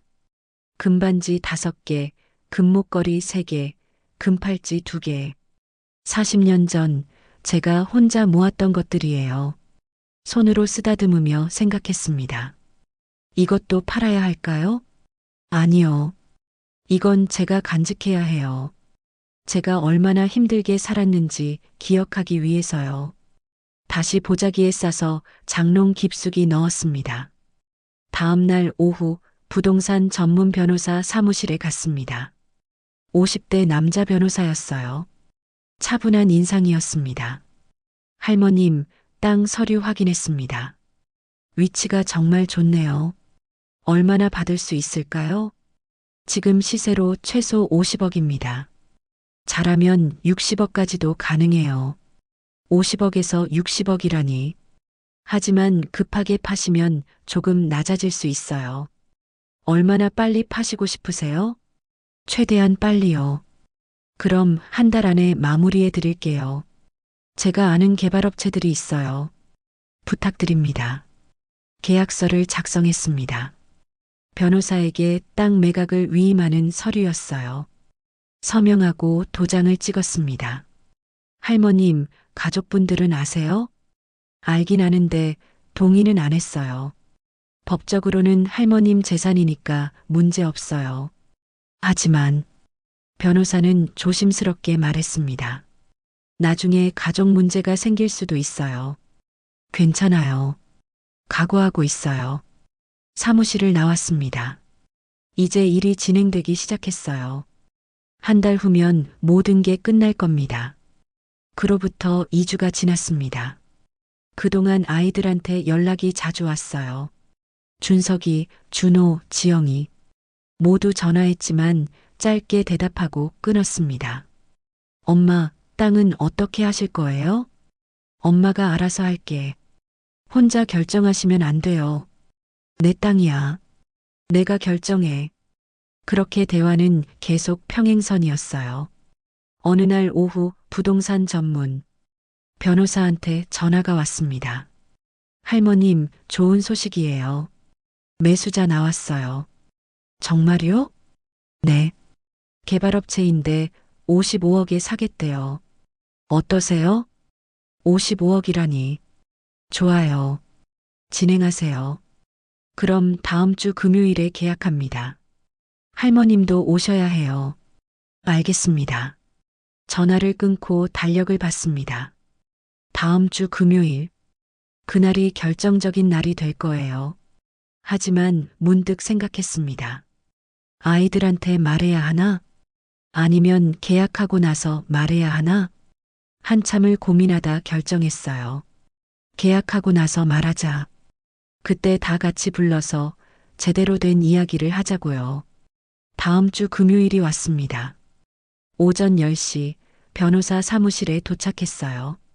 회의실에 매수자 측 사람들이 와 있었습니다.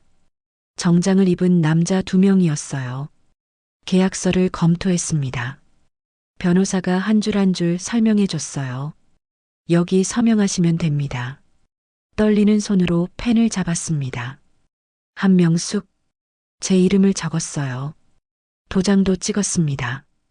계약금은 오늘 바로 입금해 드리고요. 잔금은 2주 후에요.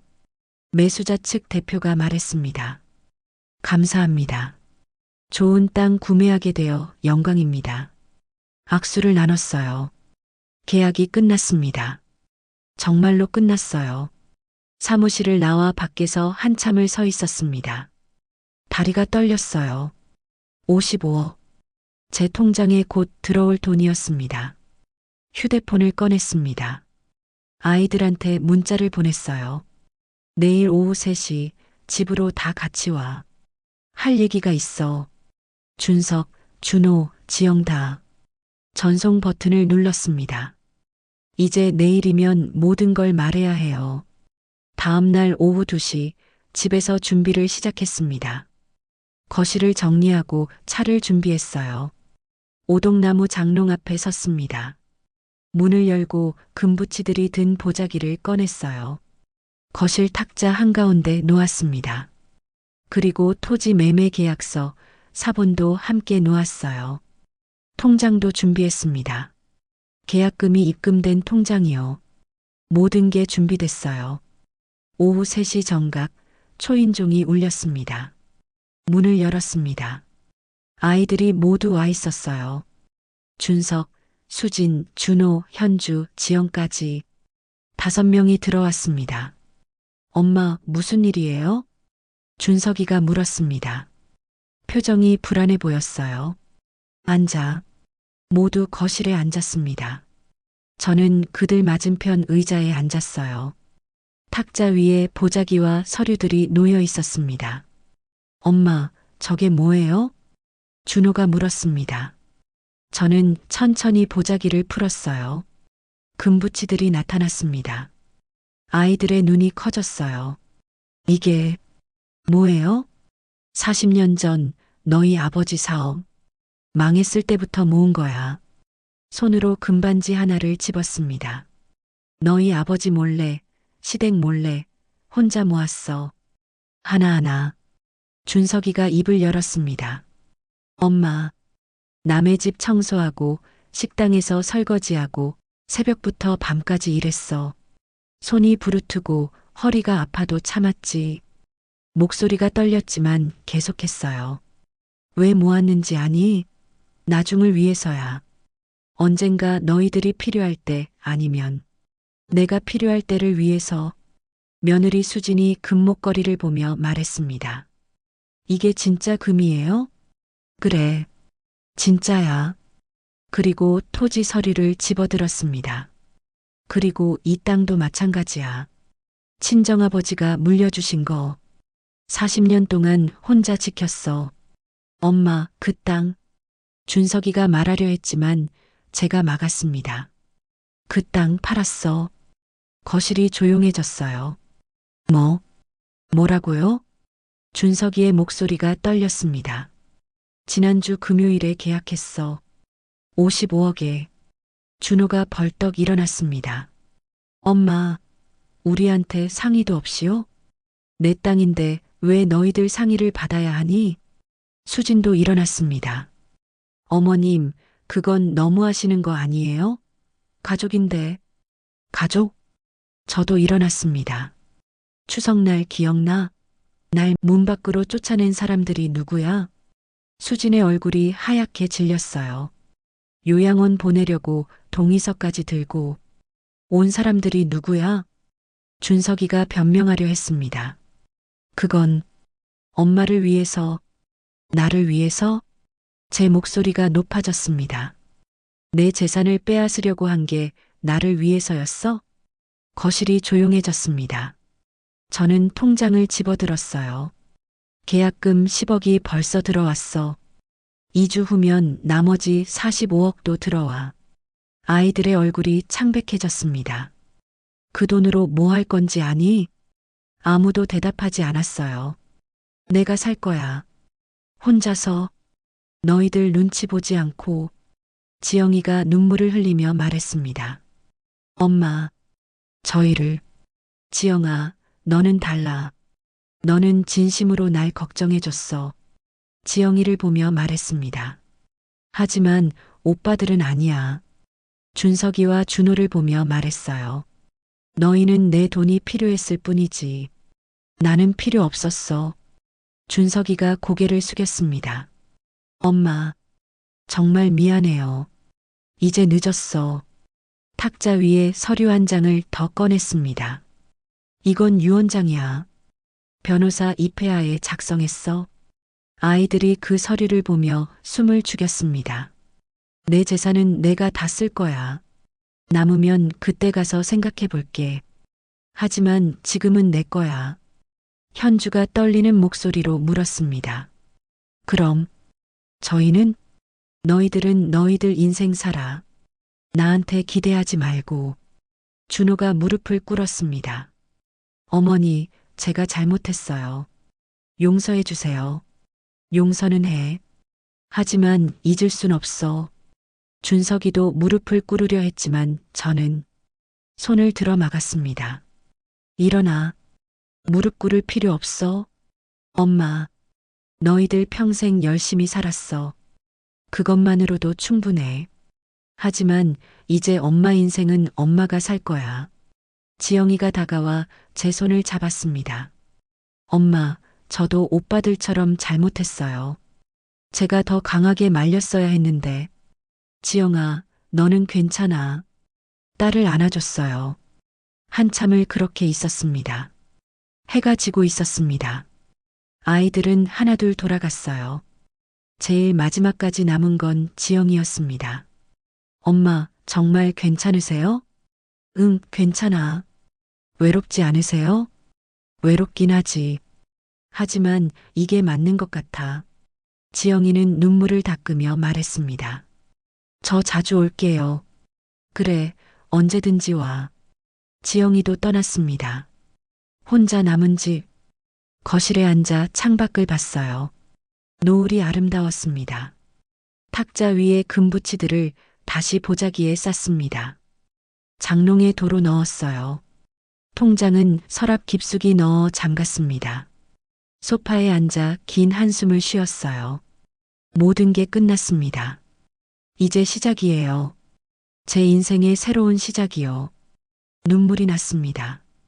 하지만 슬픈 눈물이 아니었어요. 후련한 눈물이었습니다. 이제 내 인생이야. 혼잣말을 했습니다. 창밖 노을이 점점 어두워지고 있었어요. 하지만 제 마음은 밝았습니다. 땅을 판 지 3개월이 지났습니다. 그동안 많은 일이 있었어요. 잔금 45억이 들어왔고 저는 새 집을 구했습니다. 시내에 있는 작은 아파트였어요. 20평짜리 전세였습니다. 혼자 살기엔 충분했어요. 이사하는 날 지영이만 도와주러 왔습니다. 엄마, 집 예쁘다. 여기가 훨씬 좋아요. 그래, 엄마도 마음에 들어. 창문을 열면 공원이 보였어요. 나무들이 있고 산책로가 있었습니다. 엄마, 여기서 행복하게 사세요. 지영이가 말했습니다. 응, 그럴게. 새 집에서의 생활은 평온했습니다. 매일 아침 일찍 일어나 공원을 산책했어요. 벤치에 앉아 책을 읽기도 하고 그냥 하늘을 보기도 했습니다. 근처에 복지관이 있었어요. 등록을 했습니다. 서예 수업에 참가했어요. 붓을 잡고 한 글자 한 글자 쓰는 게 마음을 차분하게 만들었습니다. 수영도 시작했어요. 처음엔 물이 무서웠지만 선생님이 친절하게 가르쳐 줬습니다. 한 달쯤 지나니 25m를 갈 수 있었어요. 물속에서 팔을 저으며 앞으로 나아갈 때 자유로웠습니다. 복지관에서 친구들도 사귀었어요. 김할머니, 이할머니, 박할머니, 비슷한 나이의 분들이었습니다. 수업 끝나고 차를 마시며 이야기를 나눴어요. 명숙 씨, 혼자 사시는데 외롭지 않으세요? 김할머니가 물었습니다. 가끔은 외롭죠. 하지만 괜찮아요. 자식들은 자주 와요? 딸은 가끔 오고요. 아들들은 뜸해요. 솔직하게 대답했습니다. 다들 그래요. 나이 들면 혼자예요. 이 할머니가 고개를 끄덕였습니다. 그 말에 위로가 됐어요. 저만 그런 게 아니었습니다. 어느 날 오후 준석이한테 전화가 왔습니다. 3개월 만에 처음이었어요. 한참을 망설이다 받았습니다. 여보세요. 엄마, 저예요. 준석이의 목소리였습니다. 응, 엄마 어떻게 지내세요? 잘 지내. 새 집은 괜찮으세요? 응, 좋아. 전화 너머가 조용했어요. 준석이가 무슨 말을 하려는지 알 수 있었습니다. 엄마, 제가 정말 잘못했어요. 매일 후회해요. 엄마한테 그렇게 한 거. 준석이의 목소리가 떨렸습니다. 엄마 용서해 주세요. 제발. 눈물이 날 것 같았지만 참았어요. 준석아, 엄마는 이미 용서했어. 정말요? 응. 하지만 말을 이었습니다. 예전처럼 돌아갈 순 없어. 시간이 필요해. 알겠습니다. 기다릴게요. 그래. 엄마 건강하세요. 사랑해요. 마지막 말에 눈물이 흘렀습니다. 나도야. 전화를 끊었습니다. 창밖을 봤어요. 공원에 단풍이 들고 있었습니다. 가을이었어요. 2주 후 지영이가 왔습니다. 손에 작은 케이크를 들고 있었어요. 엄마 생신 축하해요. 생일이었습니다. 제 76번째 생일이요. 어머, 케이크까지. 오빠들도 축하한대요. 같이 오고 싶어 했는데 제가 아직은 안 된다고 했어요. 그래, 잘했어. 케이크에 초를 꽂고 불을 켰어요. 소원 빌어요, 엄마. 눈을 감았습니다. 무슨 소원을 빌까요? 건강? 행복? 아니에요. 그냥 지금처럼만 살자. 그게 제 소원이었습니다. 초를 불어 껐어요. 지영이와 함께 케이크를 먹으며 이야기를 나눴습니다. 엄마, 요즘 많이 밝아 보이세요. 그래. 네. 예전엔 항상 걱정스러운 얼굴이셨는데 지금은 편해 보여요. 지영이의 말에 미소가 나왔어요. 지영아, 엄마가 깨달은 게 있어. 뭔데요? 나 혼자서도 충분히 살 수 있다는 거. 지영이는 제 손을 잡아줬습니다. 엄마, 혼자가 아니에요. 제가 있잖아요. 그래, 내가 있지. 창밖으로 단풍이 보였어요. 빨강, 노랑, 주황. 아름다웠습니다. 한 달 후 복지관에서 봉사활동을 시작했습니다. 점심 배식 봉사였어요. 어르신들께 밥을 푸고 국을 떠드리며 반찬을 담았습니다. 고맙습니다. 맛있게 드세요. 어르신들의 감사 인사를 들을 때마다 가슴이 따뜻해졌어요. 어느 날 한 할머니가 제 손을 잡았습니다. 참 고마워요. 당신 같은 사람이 있어서. 아니에요. 저도 외로웠어요. 이렇게 봉사하면서 위로받아요. 할머니가 미소 지었습니다. 우린 다 외로워요. 하지만 함께 있으면 덜 외롭죠. 그 말이 가슴에 와닿았어요. 맞아요.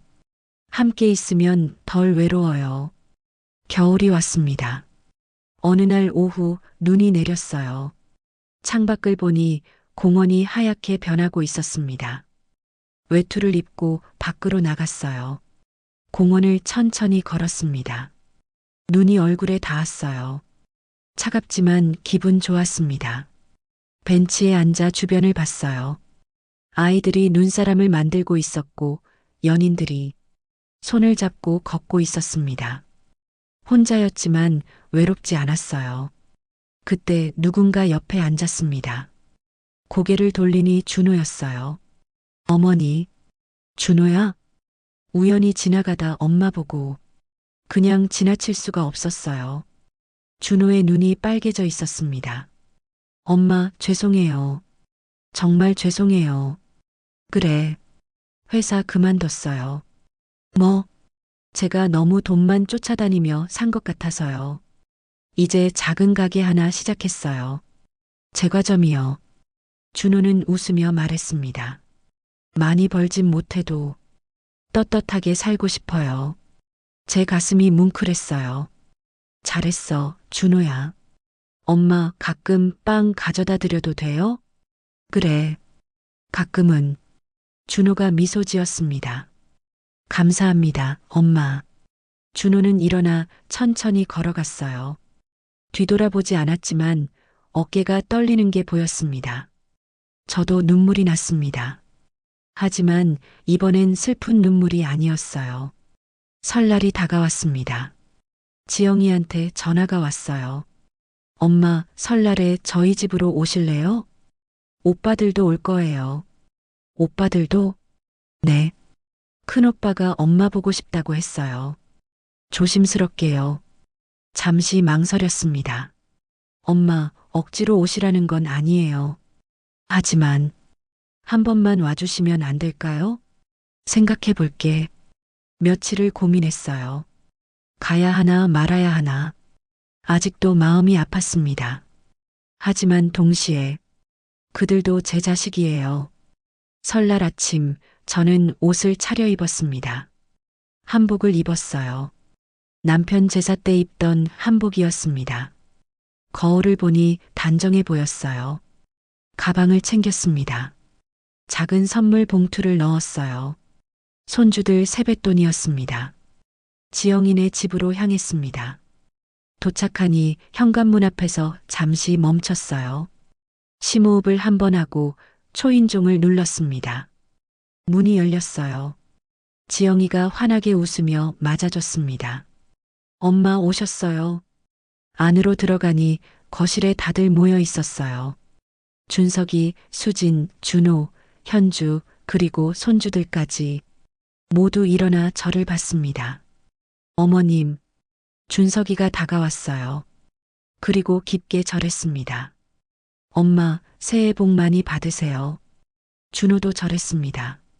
어머니, 새해 복 많이 받으세요. 며느리들도 절했어요. 손주들이 뛰어왔습니다. 할머니, 세배 받으세요. 아이들이 절하는 모습을 보니 눈물이 났어요. 세뱃돈을 하나씩 나눠줬습니다. 많이 컸구나. 건강하게 자라라. 준석이가 조심스럽게 말했습니다. 엄마 앉으세요. 식사 준비했어요. 상이 차려져 있었어요. 떡국, 나물, 전, 갈비찜.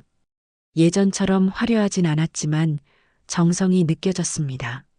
자리에 앉았어요. 상석에요. 준석이가 떡국을 떠서 제 앞에 놓았습니다. 엄마 드세요. 한 숟가락 떠서 입에 넣었어요. 따뜻했습니다. 식사를 하는 동안 조용했어요. 아무도 말을 많이 하지 않았습니다. 어색했지만 나쁘지 않았어요. 식사 후 거실에 모여 앉았습니다. 준석이가 먼저 입을 열었어요. 엄마, 그동안 정말 죄송했습니다. 제가 엄마를 돈으로만 본 것 같아요. 엄마의 마음은 생각하지 않고 준호도 말했습니다. 저도요. 엄마가 얼마나 힘들게 사셨는지 몰랐어요. 수진도 고개를 숙였습니다. 어머님, 추석날 정말 죄송했어요. 제가 너무했어요. 저는 한참을 그들을 보다가 천천히 입을 열었습니다. 너희들 마음 알아. 엄마도 많이 생각했어. 엄마가 너무 독하게 굴었나 싶기도 했어. 하지만 말을 이었습니다. 그때는 그렇게 할 수밖에 없었어. 내 존재를, 내 삶을 지키려면. 준석이가 눈물을 흘렸습니다. 엄마, 이해해요. 저희가 잘못했어요. 이제 됐어. 다 지난 일이야. 하지만 덧붙였습니다. 하지만 예전처럼 돌아갈 순 없어. 그건 알아줘. 네, 알아요. 엄마는 이제 엄마 인생을 살 거야. 너희들 눈치 보지 않고. 당연하죠. 엄마 인생이에요. 준호가 말했습니다. 저희는 그냥 가끔 엄마 보러 와도 될까요? 그래. 가끔은 지영이가 제 손을 잡았습니다. 엄마, 고맙습니다. 와주셔서. 응. 손주가 다가와 물었습니다. 할머니, 다음에 또 와주실 거예요? 그래, 가끔 올게. 아이가 환하게 웃었어요. 해가 지고 지영이네 집을 나왔습니다. 마음이 복잡했어요. 편하진 않았지만 그래도 나쁘지 않았습니다. 버스를 타고 집으로 돌아왔어요. 새 집에 들어서니 익숙한 냄새가 났습니다. 거실 소파에 앉았어요. 창밖을 보니 달이 떠 있었습니다. 혼잣말을 했어요. 여보, 내가 잘한 거 맞지? 남편에게 묻는 것처럼요. 대답은 없었지만 마음이 편했습니다. 침대에 누워 천장을 봤어요. 오늘 하루가 주마등처럼 지나갔습니다. 아이들의 얼굴, 손주들의 웃음, 그리고 떡국의 따뜻함. 완전히 용서한 건 아니야. 하지만 혼잣말을 했습니다. 조금씩, 조금씩 나아질 수 있을 거야. 눈을 감았어요. 외롭지 않았습니다.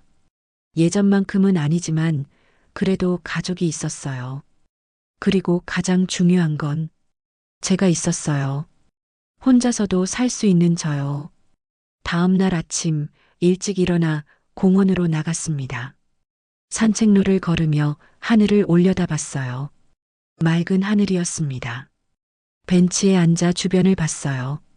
조깅하는 사람들, 산책하는 부부들, 개와 함께 걷는 사람들, 모두 각자의 삶을 살고 있었습니다. 저도 마찬가지예요. 제 삶을 살고 있었습니다. 휴대폰이 울렸어요. 문자였습니다. 엄마, 어제 와주셔서 감사했어요. 사랑합니다.